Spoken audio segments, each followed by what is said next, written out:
नमस्कार मित्रमैत्रिणींनो, आपण एक नवीन टॉपिक करूया आज.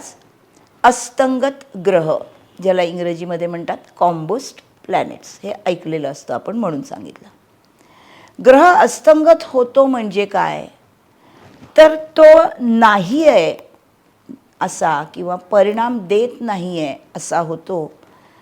रवीच्या जवळ ग्रह आला, खूप जास्त जवळ, म्हणजे 10 अंशाच्या आत ग्रह आला. रवी आहे तिथून त्याच्यापासून 10 अंशाच्या आत जो ग्रह असतो तो अस्तंगत होतो, म्हणजे निष्प्रभ होतो असं म्हटलं जातं. हे कुठल्या ग्रहाच्या बाबतीत जास्त दिसणार आहे, अर्थात बुध शुक्राच्या. कारण बुध तर 28 अंशाच्या पुढे, म्हणजे एक स्थान पण पुढे जास्त जाऊ शकत नाही. फार तर पुढच्या किंवा मागच्या स्थानात किंवा त्याच स्थानात रवी बरोबर बुध असतो. 90% कुंडल्यांमध्ये जगामध्ये रवीमुळे बुध अस्तंगत झालेला दिसतो. पण ॲस्ट्रॉनॉमिकली जरी अंशाने तो अस्तंगत दिसला तरी तो अस्तंगत परिणाम देईल का हे महत्त्वाचं आहे. आणि त्याच्या आधी महत्त्वाची अशी गोष्ट आहे की बुध अस्तंगत झाला तर तो काय परिणाम देणार. तर कुंडलीमध्ये हा बुध कशाचा भावेश आहे. म्हणजे समजा मेष लग्नाची कुंडली आहे आणि कुंडलीमध्ये रवी आहे दशमामध्ये आणि बुधही दशमामध्येच आहे आणि तिथे तो अस्तंगत झालेला आहे. म्हणजे तो मकर राशीमध्ये रवीमुळे बुध अस्तंगत झाला तर तो परिणाम कशाचे देतो, दशमाचे तर देतोच, पण ह्या परिणामाची दिशा काय असते. तर मेष लग्नाच्या कुंडलीमध्ये बुध हा तृतीयेश आणि षष्ठेश आहे. म्हणजे तृतीयेश आणि षष्ठेश बुध दशमामध्ये अस्तंगत झाला आहे असा परिणाम तो देणार आहे. मग तृतीयेश दशमात अस्तंगत झाला म्हणजे काय, तर कर्म करताना त्याचं स्किल कमी पडलं. षष्ठेश दशमात अस्तंगत झाला म्हणजे काय, तर सेवा काम करताना कुठेतरी काहीतरी चुकीचं गोष्ट झाली किंवा आजारपण आलं आणि त्यामुळे कर्म चांगलं झालं नाही, असा हा अस्तंगत ग्रहाचा परिणाम.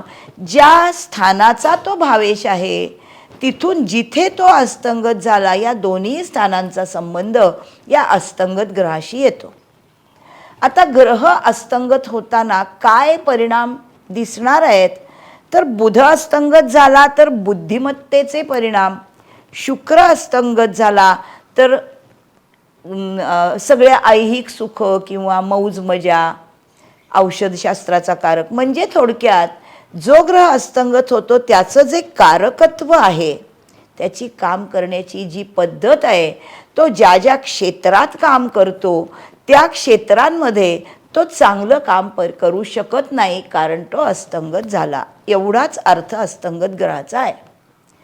पण ॲस्ट्रॉनॉमिकली अस्तंगत झालेला ग्रह अस्तंगत परिणाम देईलच का, याला काही निकष आहेत. समजा अस्तंगत झालाय ग्रह, तो स्वतःच्या घरी आहे, स्वतःच्या राशीत आहे, तर तो बलवान आहे, तो अस्तंगत परिणाम देत नाही. अस्तंगत झालेला ग्रह उच्चीच्या घरी आहे तरी तो अस्तंगत परिणाम देत नाही.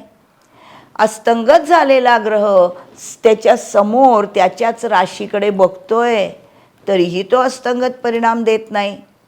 अस्तंगत झालेल्या ग्रहाबरोबर शुभ ग्रहाची युती झाली तरीही तो अस्तंगत होत नाही. अस्तंगत झालेल्या ग्रहाकडे शुभ ग्रहाने पाहिलं तरीही तो अस्तंगत परिणाम देत नाही. अस्तंगत जो ग्रह होतोय तो जर वक्री असेल तरीही तो अस्तंगत परिणाम देत नाही, कारण रवीच्या जवळ आल्यावर ग्रह अस्तंगत होतो. वक्री ग्रह रवीपासून लांब पळतोय, त्याच्यामुळे तो अस्तंगत परिणाम देणार नाही. म्हणून कुंडलीमध्ये अस्तंगत ग्रहाचे परिणाम बघताना अतिशय सावधगिरी बाळगावी लागते. रवी बरोबर जो ग्रह आहे त्याच्यावर शुभग्रहाची दृष्टी असेल आणि शिवाय नुसती दृष्टी नाही तर तो ग्रह जर दिग्बली असेल, म्हणजे समजा चतुर्थ स्थानामध्ये रवीमुळे शनी अस्तंगत झालाय पण त्याच्या बरोबरीने तिथे चंद्र आहे, तर चंद्र हा दिग्बली आहे आणि त्यांनी शनीशी युती केली आहे, तर हा शनी अस्तंगत होणार नाही. 2 शुभग्रहांची युती असेल आणि ते दोघंही अस्तंगत होत असतील तर मात्र यांचे परिणाम चांगले मिळत नाहीत. म्हणजे ग्रह फक्त अस्तंगत झालाय म्हणून वाईट परिणाम देतो असं नाही, पण तो नीचीचा अस्तंगत झाला असेल तर तो जास्त वाईट परिणाम देतो. रवीच्या बरोबर असलेला ग्रह जर उच्चीचा असेल आणि तो नवमांश कुंडली आणि D60 ही जी अजून एक वर्ग चार्ट आहे तिथेही जर बलवान असेल तर तो अस्तंगत परिणाम देत नाही. उच्चीचा ग्रह हा मोस्ट बलवान आहे, तो कसा अस्तंगत होईल? रवी बरोबरचा ग्रह हा जर षड्बलामध्ये कसाही बलवान असेल, स्थानबली, दिग्बली, दृक्बली, कुठलाही 6 बळाप्रमाणे चेष्टाबली, दिशाबली, तर तो अस्तंगत परिणाम देत नाही. म्हणजे अस्तंगत परिणाम देणारे ग्रह तपासताना अतिशय सावधगिरी बाळगा.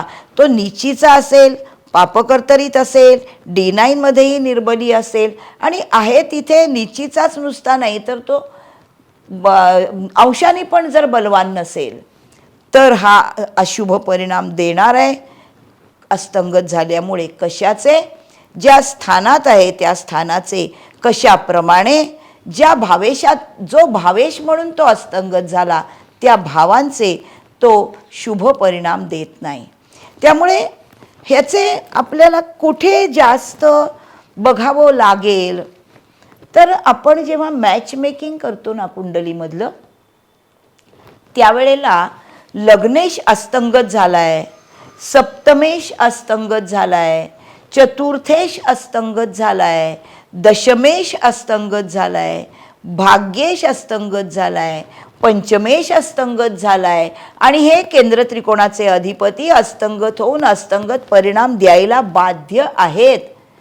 तर अशा कुंडल्यांमध्ये हे जास्त नीट बघावे लागतात, कारण मॅचमेकिंग करताना दोघांच्या कुंडल्यांनी एकमेकाला सपोर्ट केला पाहिजे. हा एक वेगळा विषय आहे.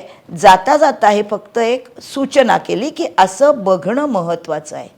समजलं असेल अस्तंगत ग्रह आपल्या कुंडलीत कोणी झालाय का बघा. हे गरजेचं नाही की प्रत्येकाच्या कुंडलीत अस्तंगत ग्रह असलाच पाहिजे असं. हे अनेक प्रकारचे ग्रहांचे परिणाम आहेत. जसं काही ग्रह उच्चीचे आहेत, काही ग्रह नीचीचे आहेत, काही पुष्कर नवमांशात आहेत, तसे काही अस्तंगत आहेत, काही मारकेश आहेत, काही बाधकेश आहेत.